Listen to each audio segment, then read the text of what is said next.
Continuando con el tema de biofarmacia, se abordará lo que es la absorción del fármaco hacia el organismo.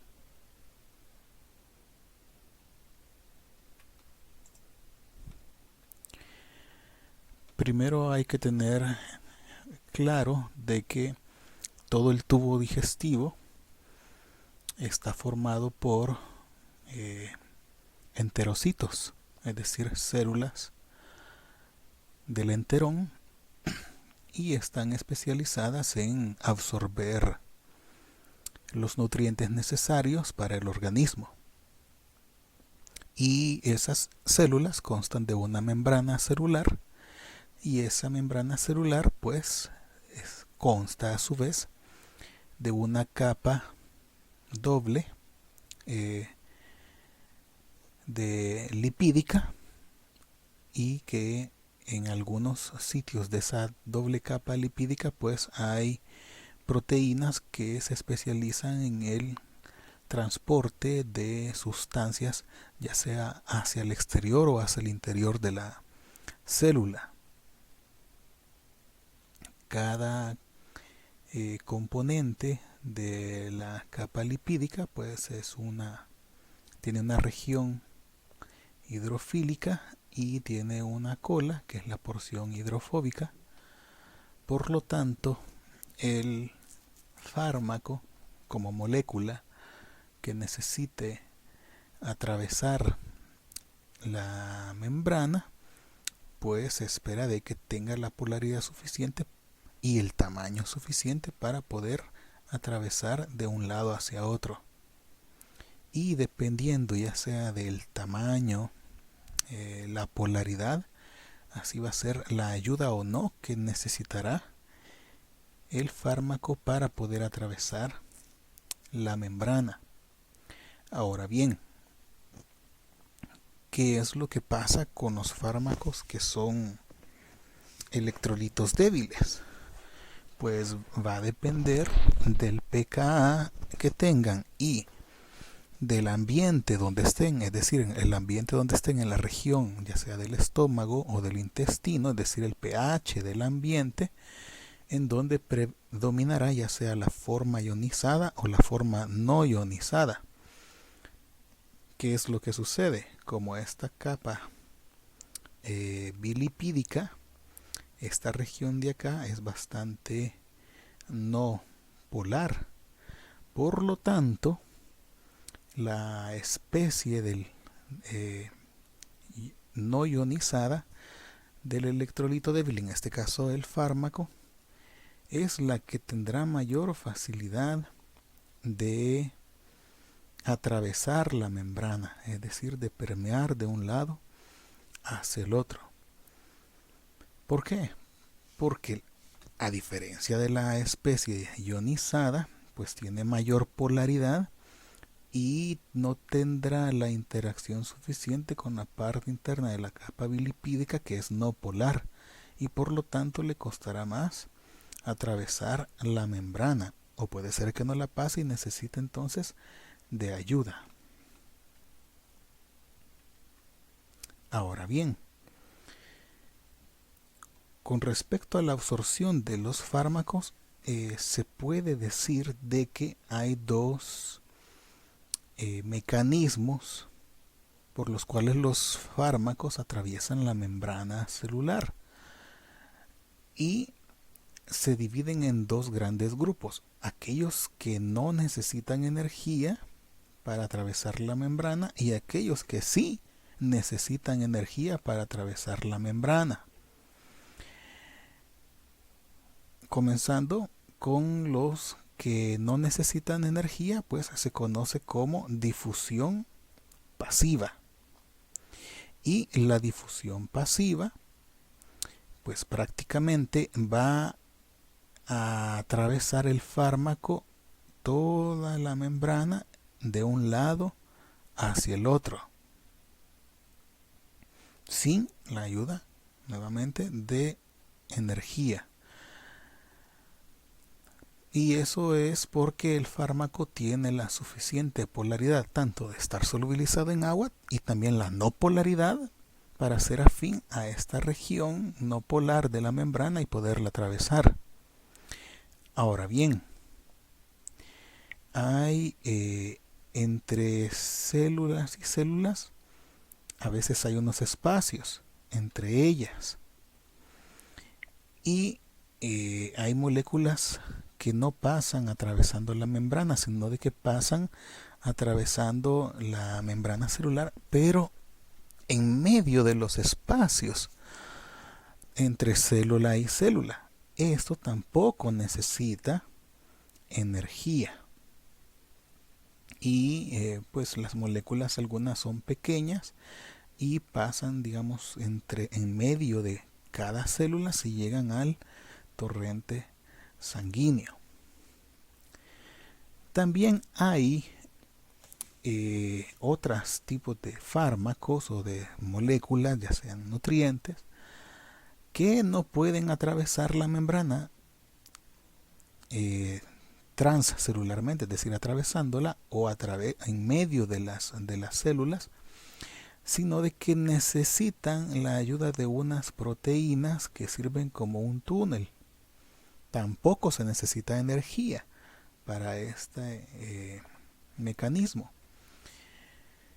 Y todo eso, ya sea que lo atraviese la membrana, ya sea que pase en medio de las células o utilice unas proteínas, pero sin el gasto de energía, a eso se le conoce como difusión facilitada. Y, perdón, la facilitada es la de la proteína que permite que el fármaco atraviese de un lado hacia el otro.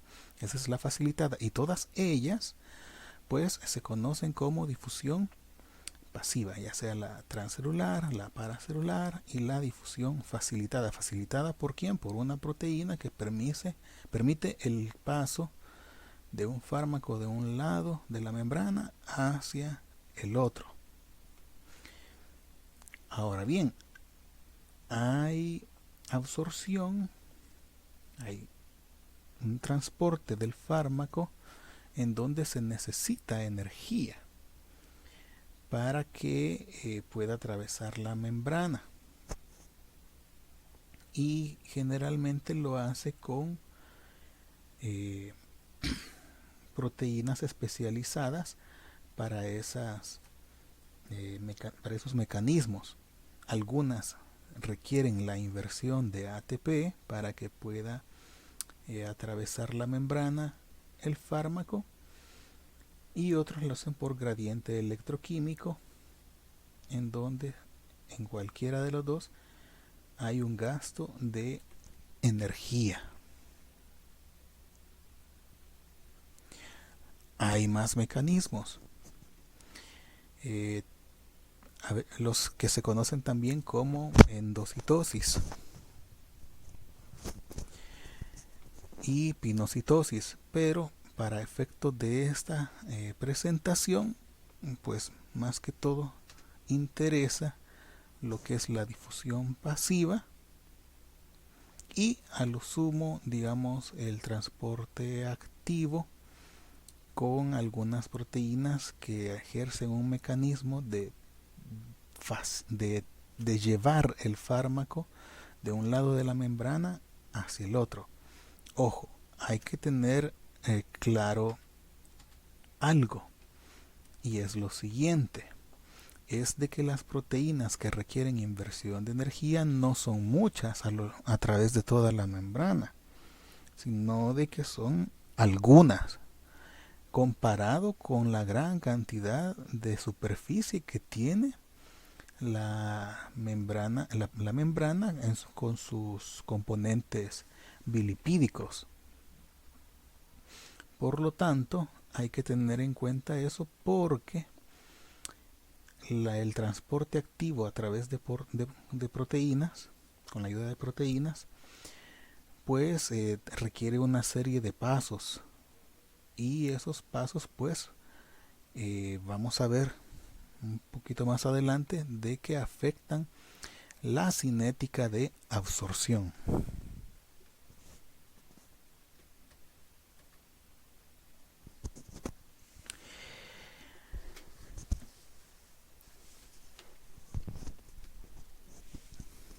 Cuando el fármaco está en solución y digamos que esta es la membrana, aquí está representada por dos líneas verticales, membrana gastrointestinal, y aquí están los fluidos gastrointestinales.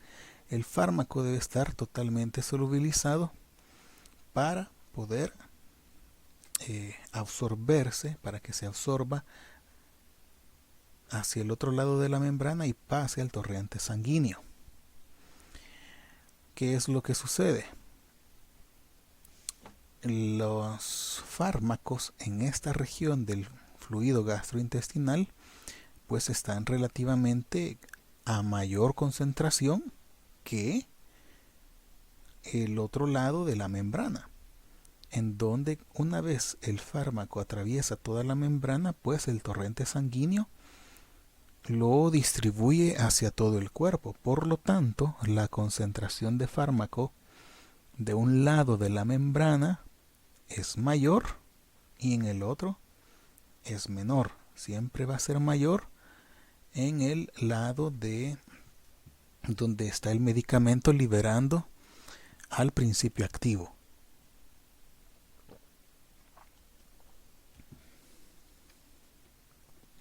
Por lo que eso se puede representar matemáticamente con lo que demuestra una ecuación de Fick, en donde el diferencial de la concentración con respecto al tiempo va a depender proporcionalmente de la diferencia de las concentraciones del fármaco en el líquido gastrointestinal menos la concentración del fármaco en sangre, y para que se convierta en ecuación pues se le agrega una constante, pero esa constante dada por la ley de Fick de una difusión a través de una membrana, pues lo que se obtiene es que la K representa a todas estas variables. ¿Y cuáles son? D es un coeficiente de difusión, A es el área superficial de la membrana y H es el espesor de la membrana. Por lo tanto, de aquí se puede observar que a menor espesor de la membrana, mayor va a ser la velocidad de absorción. Y cuanto mayor sea el área superficial del lugar donde se está siendo absorbido el fármaco, es decir, que haya más cantidad de membrana, pues va a ser mayor la absorción. Ahora bien, para saber qué tipo de cinética es la absorción con difusión pasiva, es decir, sin gasto de energía, hay que tomar en cuenta algo. Es que la concentración de líquido gastrointestinal pues siempre va a ser mayor con respecto al de la sangre y mucho mayor. Por lo tanto, se puede despreciar la concentración de la sangre en la ecuación y queda de esta manera. Y volviendo a representar la D, la A y la H por medio de K, se puede llegar a la representación de que la velocidad de absorción es igual a K multiplicado por la concentración de líquido gastrointestinal. Y esto es una cinética de primer orden, en donde la velocidad de difusión depende de la concentración de fármaco en el fluido gastrointestinal. Es decir, que a mayor concentración de fármaco en el fluido gastrointestinal ya disuelto, pues más rápido se va a absorber el fármaco si éste es absorbido por el organismo a través de difusión. Ahora bien, pero hay fármacos que no se absorben a través de difusión, es decir, se requiere energía para que pase el fármaco de un lado de la membrana hacia el otro. ¿Y quiénes ejecutan este transporte? Pues las proteínas. Y generalmente tienen un mecanismo en donde el fármaco es acarreado a través de la membrana, es depositado al otro lado de la membrana y vuelve este acarreador a su posición original.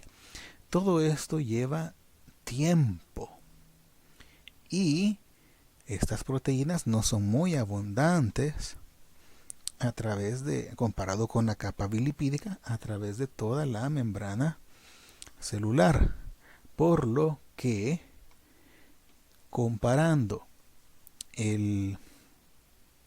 la cinética de primer orden de un proceso pasivo con la del transporte activo o proceso activo, se puede ver de que comienza siendo de primer orden, pero debido a la saturación que hay de esas proteínas, pues luego se convierte en una cinética de orden cero, es decir, que no depende de la concentración de fármaco en el fluido gastrointestinal, sino que depende de los acarreadores disponibles que haya que estén transportando el fármaco de un lado de la membrana hacia el otro. Y como estos necesitan tiempo para llevar, para traer, etcétera, pues aunque hay acá mucho fármaco, estos fármacos para pasar al otro lado dependen de que haya puesto para cada una de las moléculas para que pueda ser acarreado hacia el otro lado. Y por eso es que a bajas concentraciones de fármaco de un lado de la membrana en el lumen intestinal, pues pareciera que se ejecuta rápido ese proceso. Pero llega un momento que todo el fármaco, y son muchas las moléculas que necesitan ser acarreadas, y eso crea que la cinética cambie. Comienza como primer orden, pero debido a la saturación de las proteínas transportadoras en la membrana, es que se vuelve la cinética de orden cero.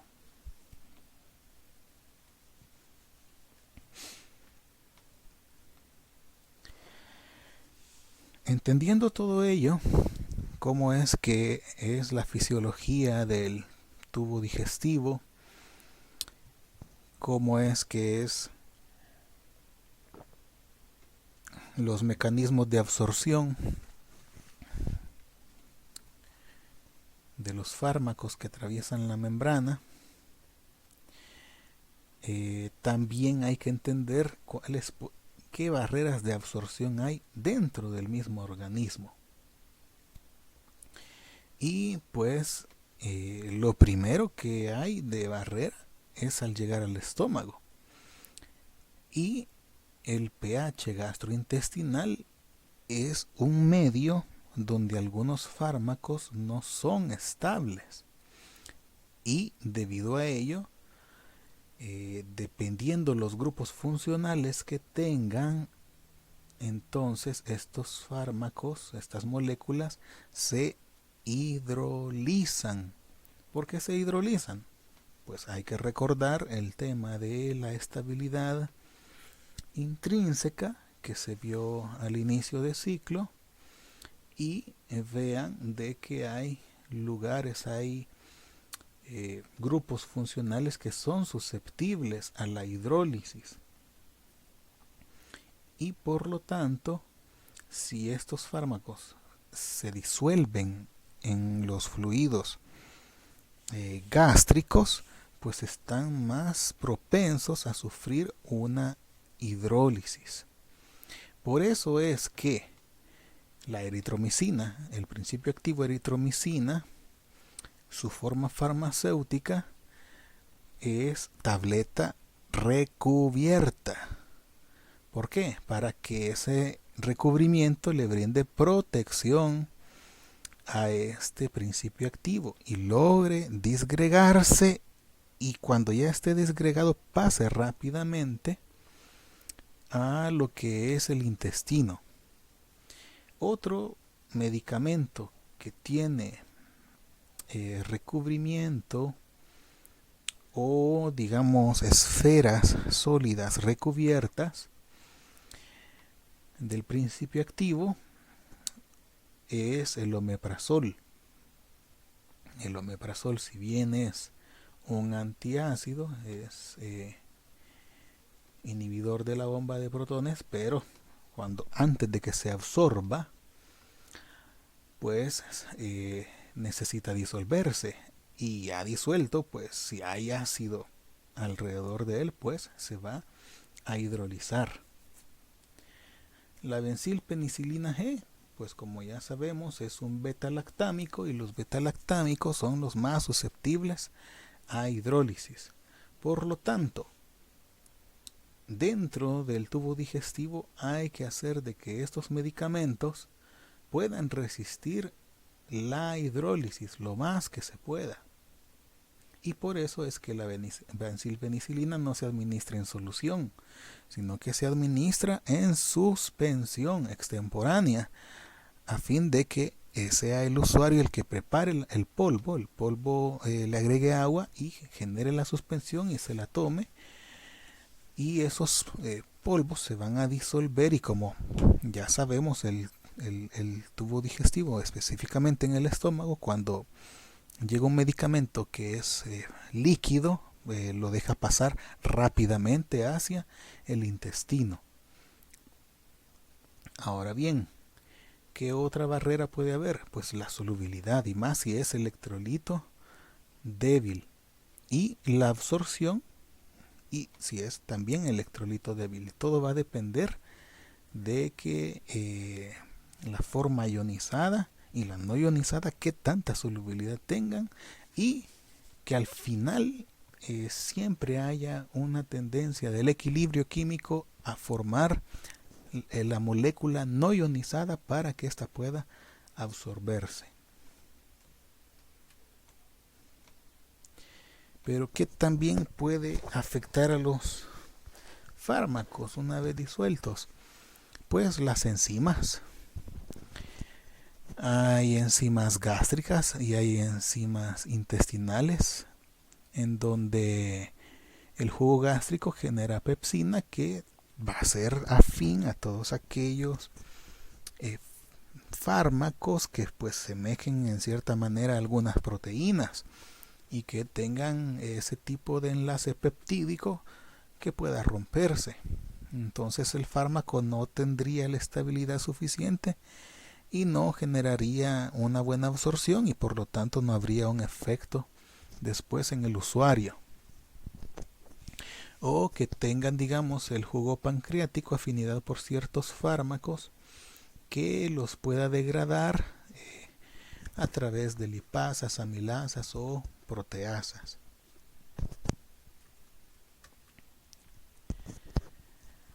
También, ¿qué es lo que sucede cuando hay alimentos dentro del estómago? Pues los alimentos, la mayoría de las veces, pues pueden afectar la absorción del fármaco hacia la sangre. Lo puede afectar mucho, lo puede afectar poco, o a veces lo que hace es que no retrasa la velocidad, pero sí cambia el tiempo en el que se absorbe. Por ejemplo, si un medicamento se ha tomado sin alimentos y se absorbe completamente en 30 minutos, hay algunos alimentos, es cierto, no le van a cambiar la velocidad, pero en vez de que se absorbe en 30 minutos, lo que van a hacer es retrasar su absorción, y se va a absorber en el lapso de tal vez 2 horas. Por lo tanto, la gran mayoría de estudios que se hacen para un medicamento cuando está siendo creado es hacerlos con agua, administrando el medicamento oral con agua. Pero ¿qué pasa si uno toma los medicamentos con algunos alimentos? Pues los fármacos ya disueltos, el principio activo disuelto, pues puede formar complejos con algunos componentes, complejos irreversibles, y algunos de ellos que se forman, esos complejos, pues el fármaco es soluble, está bastante bien solubilizado en los medios gastrointestinales, pero al formar complejo con algún alimento, pues se forma un complejo insoluble, y este ya no se puede volver a solubilizar muchas veces. Los alimentos alteran el pH, y si alteran el pH, ¿quiénes sufren? Los principios activos, que son electrolitos débiles. También cuando hay alimentos, el estómago es sensible a la presencia de ellos para que se generen las ondas peristálticas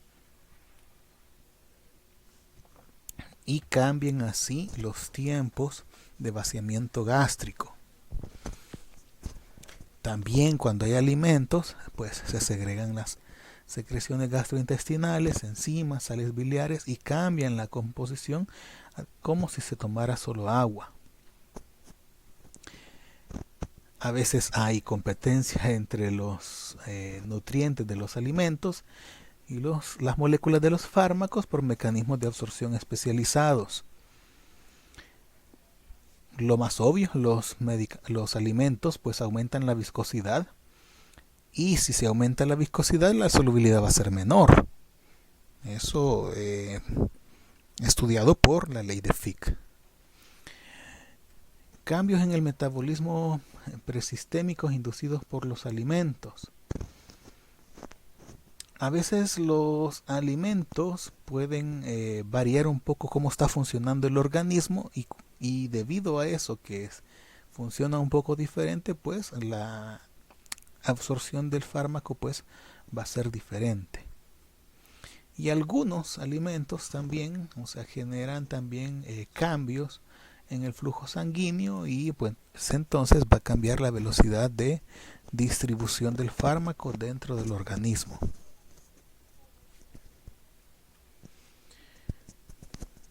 Por poner un ejemplo,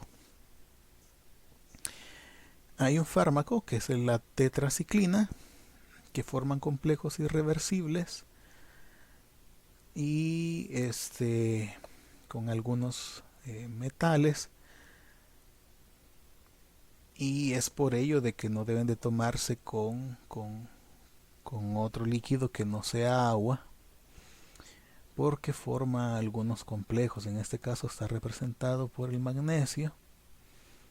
Algunos lo forman con el hierro, otros lo forman con el calcio, pero se forma un complejo que a veces es muy difícil de que vuelva el fármaco a su configuración original, y eso hace que se afecte la velocidad y la magnitud de absorción.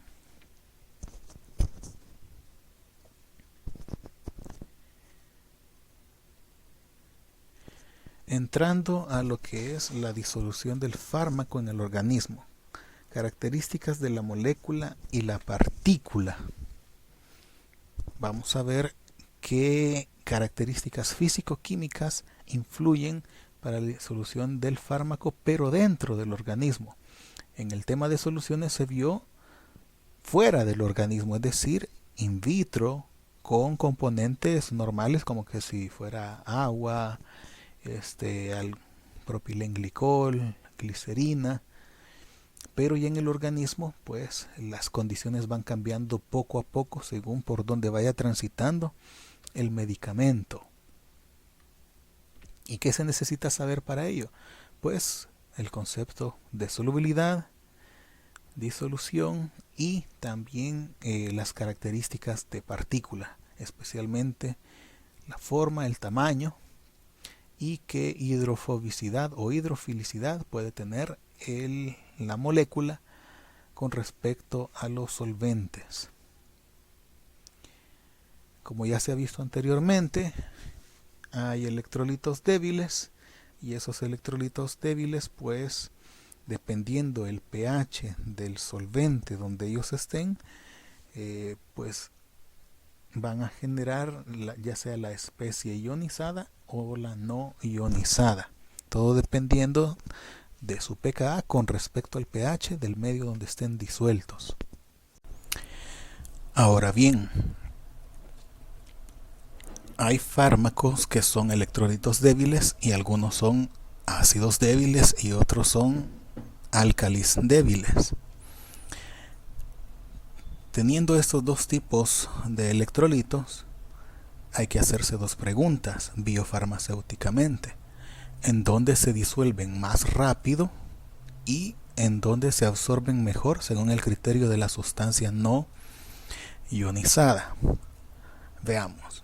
Si tenemos un fármaco que es ácido débil, pues se va a disolver más rápido en el ambiente contrario, es decir, en un medio que sea alcalino. ¿Por qué? Porque va a generar sustancia ionizada. Pero por otra parte, una sustancia ionizada no se absorbe rápido. Por lo tanto, un ácido débil se va a disolver mejor en el intestino, pero en principio se tiene que absorber mejor en el estómago. ¿Por qué? Porque ahí el ambiente es ácido, y si es un ácido débil va a predominar la sustancia tal cual. Por lo tanto, el reto de un ácido débil es tratar de disolverse aún sin disociarse para que pueda absorberse rápidamente. ¿Por qué? Porque la forma no disociada es la que se absorbe. Ahora bien, los álcalis débiles se disuelven más rápido en el ambiente contrario, es decir, fármacos álcalis débiles se van a disolver más rápido en el ambiente ácido del estómago. ¿Por qué? Porque van a tener un tipo de solubilización tipo ácido-base por esa interacción que hay entre ellos. Pero se ioniza, por lo que no se va a absorber tanto, sino que los álcalis débiles en principio se absorben mejor cuando están no disociados, y ahí tendría que ser en el ambiente del intestino. Ojo, pero esos son principios generales, no quiere decir que suceda totalmente así, pero hay que tenerlo en cuenta para conocer los mecanismos de disolución y de absorción dentro del cuerpo humano. Así de que, ¿cuál es el reto? Que la sustancia se disuelva y rápido en principio, y que la sustancia también, después que se haya solubilizado, también se absorba rápidamente.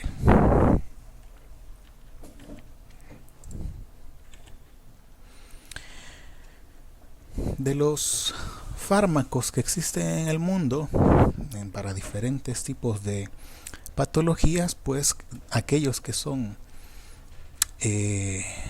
electrolitos, pues son un 75% de los fármacos que existen, y son bases débiles, es decir, son álcalis débiles, y varios de ellos pues se presentan ya sea de forma tal cual, o algunos de ellos se presentan en forma de sal. Hay un 20% de los fármacos que existen en el mundo que son ácidos débiles.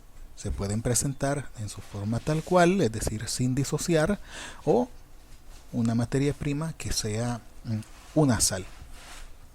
Y tenemos un 5% que no tienen carácter de disociación o tienen un carácter anfotérico.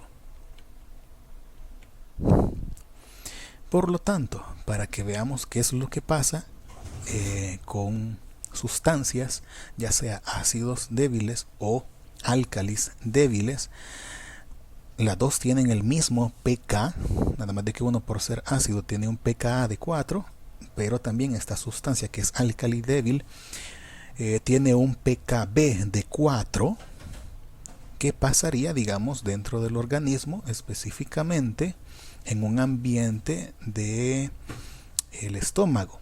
El estómago tiene un pH aproximadamente a 1, que es el jugo gástrico, y por lo tanto el fármaco que es ácido, pues en el estómago su forma prevaleciente va a ser la no ionizada. Y en principio, si hay una membrana que absorba ese fármaco, pues se va a absorber en principio esta totalidad de fármaco no ionizado. Ahora bien, una vez que pase la membrana celular que están en los enterocitos, específicamente los enterocitos del estómago, pues va a llegar a sangre. Y en sangre el pH es diferente que el que estaba en el jugo gástrico. El pH es aproximadamente de 7.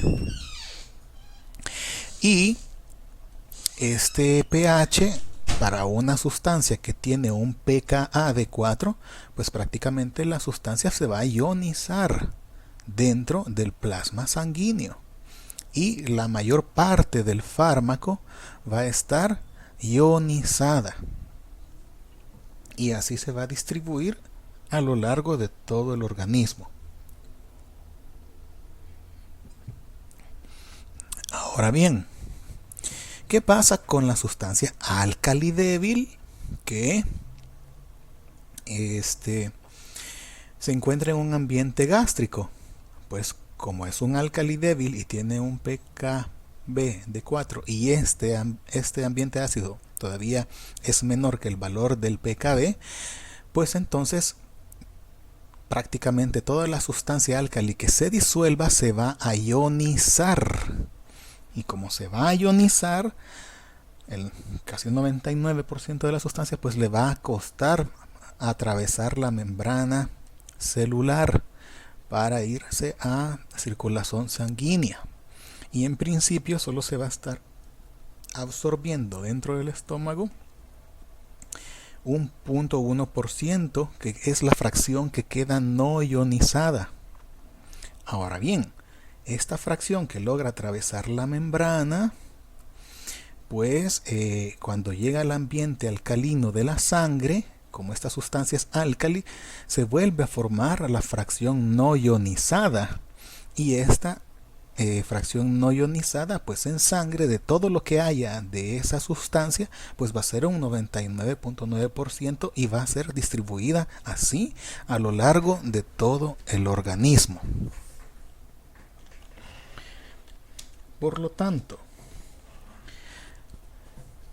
¿por qué es importante esto? Es para comprender cuando uno está formulando un medicamento, cómo es que se va a dar, digamos, si tenemos un fármaco que es electrolito débil, cómo se va a estar comportando dentro del organismo, para saber así, digamos, si va a tener solubilización por pH, si no va a tener solubilización por pH, qué va a pasar cuando atraviese la membrana celular y cómo va a ser, digamos, esa fracción que va a estar no ionizada dentro de la sangre, o la fracción no ionizada dentro del pH gástrico, o cuando vaya transitando el medicamento a lo largo del estómago hacia el intestino, qué fracción vamos a tener del fármaco no ionizado o ionizado, para tener una idea de cuánta es la fracción que se va a absorber. Por ejemplo, tenemos una tableta de aspirina y la aspirina tiene un pKa de 3.41. Ojo, este es el principio activo que va a estar dentro de circulación sanguínea como un fármaco.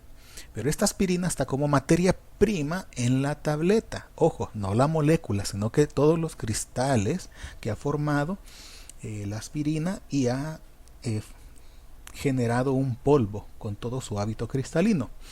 Y llega como tableta comprimida y llega al estómago, donde hay un pH de 2 aproximadamente. Y lo que nos interesa saber, suponiendo que toda la tableta ha liberado a toda la aspirina y toda la aspirina en ese ambiente se ha solubilizado. Ojo, nos estamos saltando dos pasos: la disgregación de la tableta y la solubilización de la aspirina. Pero queremos saber cuál es la proporción de este fármaco sin ionizar y ionizado en el estómago. Pues se resuelve con ayuda de la ecuación de Henderson-Hasselbalch y podemos encontrar cuál es la fracción que hay de cada uno de ellos. ¿El pKa de la aspirina se conoce? Sí. ¿Se conoce el pH del ambiente donde está la aspirina? Sí. Por lo tanto, lo que hay que encontrar es la fracción no ionizada y la fracción ionizada.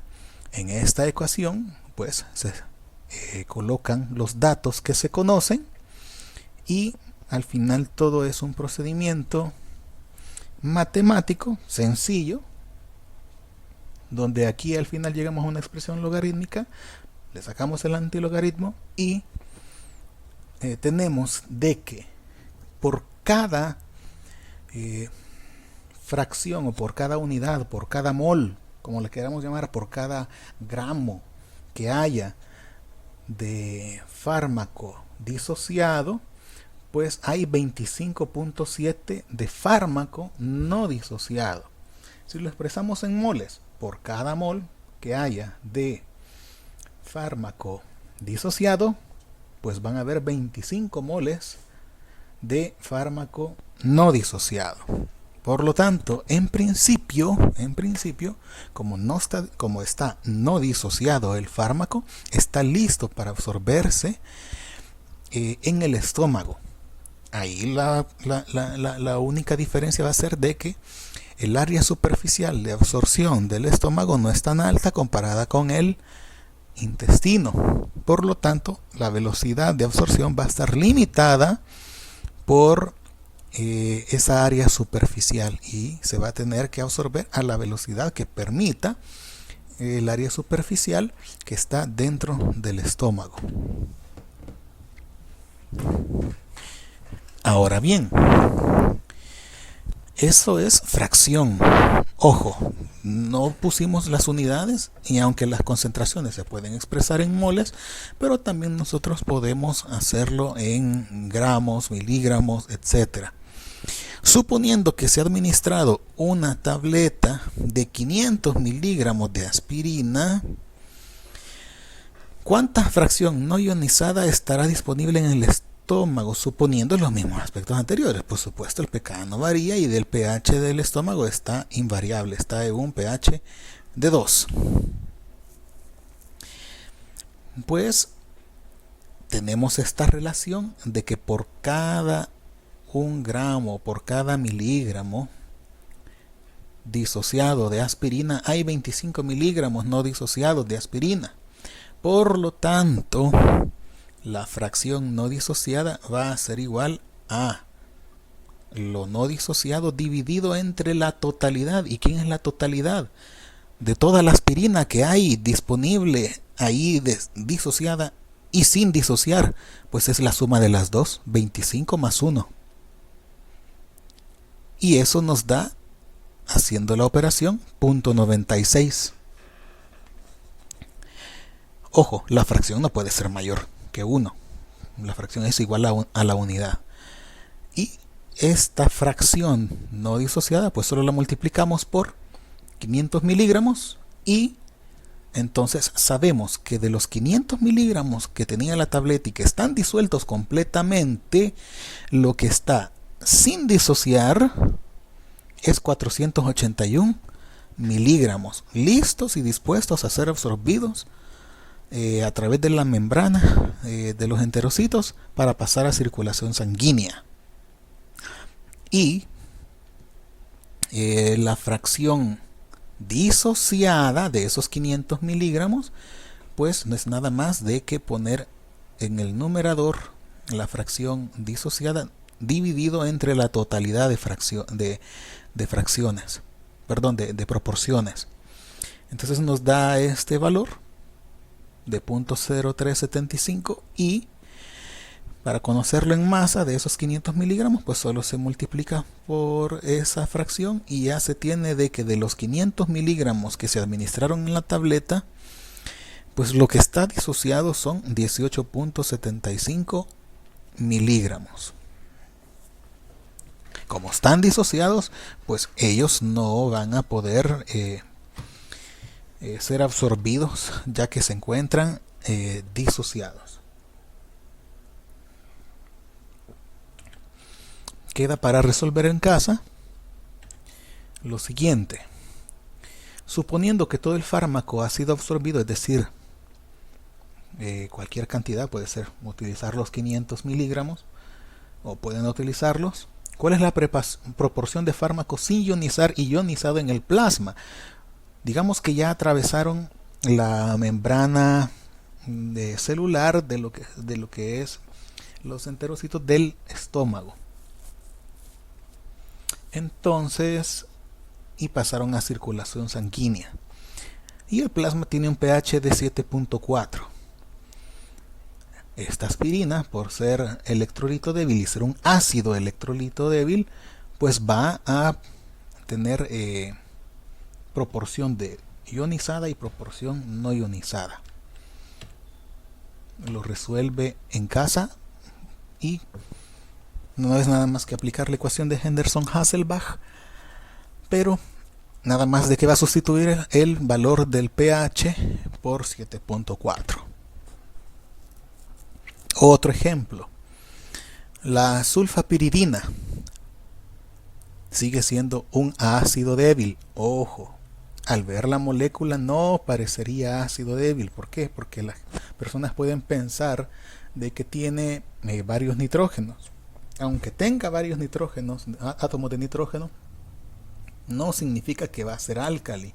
Muchas sustancias pueden ser en la globalidad como ácidos a pesar de que tengan nitrógenos. Y tiene un pKa de 6.24. Y nada más de que vamos a cambiar de ambiente, vamos a hacerlo en el duodeno, donde el pH aproximado del duodeno es el ambiente que genera es de un pH de 5. Y suponiendo que todo el fármaco ha sido liberado, ¿cuál fármaco? Sulfapiridina. ¿Y por quién? Por la tableta. Y se ha solubilizado, ojo, no estamos hablando de la velocidad de solución, sino que ya está disuelto. Vamos a suponer eso. ¿Cuál es la proporción de fármaco sin ionizar y ionizado en el duodeno? Ahora bien, hay que hacer ese mismo ejercicio, pero con aminopiridina. Hoy sí, este sí es alcalino porque no tiene otros componentes, otros átomos que le quiten, digamos, que neutralicen la actividad alcalina de estos nitrógenos. Y se resuelve con la ecuación de Henderson-Hasselbalch, pero para álcalis débiles. Y hay que hacer el mismo ejercicio, pero nada más de que ahora lo que va a hacer que cambie la ecuación es que este es un álcali débil. Y hay que resolver también el ejercicio en un ambiente ya un poco más alcalino que el pKb de la sustancia, es decir, en el plasma. ¿Qué va a pasar con esta sustancia? ¿Va a estar ionizada? ¿Qué tanto va a estar ionizada o no va a estar ionizada?